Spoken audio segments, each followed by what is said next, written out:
ఇంటికంతా ఫోన్లు కూడా చేస్తూ ఉన్నారు. మీ అందరికీ కూడా IVRS ద్వారా ఫోన్లు కూడా చేసి మీ భూములన్నీ జగన్ లాక్కుంటాడు అని చెప్పి ప్రచారం చేస్తూ ఉన్నాడు. నేను అడుగుతా ఉన్నా, ఇంత దిక్కుమాలిన రాజకీయాలు చేస్తూ ఉన్న ఈ చంద్రబాబు, నువ్వు అసలు మనిషివేనా అని అడుగుతా ఉన్నాడు మీ బిడ్డ. ఈ సందర్భంగా మీ జగన్, మీ బిడ్డ భూములు ఇచ్చేవాడే కానీ భూములు లాక్కునేవాడు కాదు మీ బిడ్డ. అసలు చంద్రబాబు నాయుడు అడుగుతా ఉన్నా, అయ్యా అసలు నీకు ల్యాండ్ టైటిలింగ్ యాక్ట్ అంటే ఏమిటో తెలుసా చంద్రబాబు అని అడుగుతా ఉన్నా.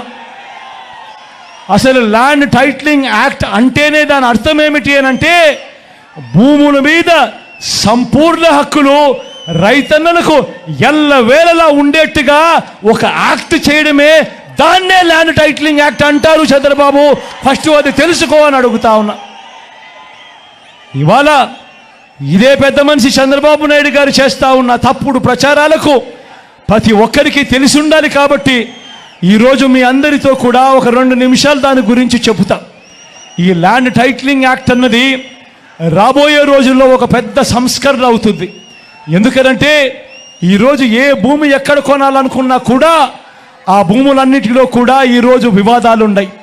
ఆ భూముల్లో ఎక్స్టెంట్ అన్న తక్కువ ఉంటుంది, సబ్ డివిజన్ అన్నా జరగకపోయి ఉంటుంది, సర్వేలన్నా జరగకపోయి ఉంటాయి, రికార్డులన్నీ అప్డేట్ కాకపోయి ఉంటాయి.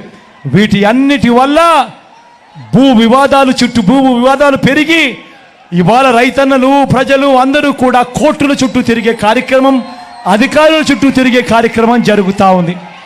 మీ బిడ్డ రాబోయే రోజుల్లో చేయాలనుకునే సంస్కరణ ఏమిటి అంటే, ఏ రైతన్నా కూడా, ఏ ఒక్కరు అయినా కూడా వాళ్ళ భూముల కోసము ఎవరి చుట్టూ తిరగాల్సిన పని ఉండకూడదు. ఏ కోర్టుకు వివాదాలకు సంబంధించిన ఏ కోర్టుకు వెళ్లాల్సిన పరిస్థితి ఆ భూముల మీద వాళ్ళకు సంపూర్ణ హక్కులు వాళ్లకు కల్పిస్తూ, ఆ భూముల మీద ఏదైనా వివాదం ఉంటే ఆ వివాదాన్ని గవర్నమెంట్ గ్యారంటీ ఇస్తూ, వివాదం లేదు ఈ భూములు అని చెప్పే ఒక సంస్కరణ తీసుకుని రావాలని మీ బిడ్డ ఆలోచన. మీ బిడ్డ ఆలోచన ఆ భూముల మీద ఏదైనా వివాదం ఉంటే ఆ వివాదానికి ఏకంగా ఇన్సూరెన్స్ కూడా చేసి ఎటువంటి వివాదము కూడా ఉండకుండా చూడాలి అనేదే మీ బిడ్డ. టైటిల్ ఇన్సూరెన్స్ కూడా చేసి ఎటువంటి వివాదము లేని టైటిల్స్ ప్రతి ఒక్కరి దగ్గర ఉండాలి అనేదే మీ బిడ్డ లక్ష్యం. కానీ ఇది జరగాలి అని అంటే మొట్టమొదటిగా జరగాల్సిందేమిటంటే, రాష్ట్ర వ్యాప్తంగా జరుగుతూ ఉన్న సర్వే పూర్తి కావాలి. 100 సంవత్సరాల తర్వాత అప్పుడెప్పుడో బ్రిటిషర్లు సర్వే చేశారు. దాని తర్వాత ఈ దేశంలో కానీ ఈ రాష్ట్రంలో కానీ సర్వేలు మళ్ళీ చేసే పరిస్థితి లేదు. ఈరోజు మొట్టమొదటిసారిగా మీ బిడ్డ గ్రామ సచివాలయాలు తీసుకొని వచ్చి అందులో ఏకంగా 15,000 సర్వేయర్లను కూడా అందులో పెట్టి ఈరోజు మీ బిడ్డ 100 సంవత్సరాల క్రిందట జరిగిన సర్వేను మళ్ళీ మీ బిడ్డ ప్రతి ఎకరాను కూడా సర్వే చేయిస్తూ ఉన్నాడు. రైతుల కోసం సర్వే చేయించడమే కాకుండా వాటికి సంబంధించిన సరిహద్దు రాళ్లను పెట్టిస్తూ ఉన్నాడు, రికార్డులన్నీ అప్డేట్ చేయిస్తూ ఉన్నాడు, సబ్ డివిజన్ చేయిస్తూ ఉన్నాడు. చేసి ఆ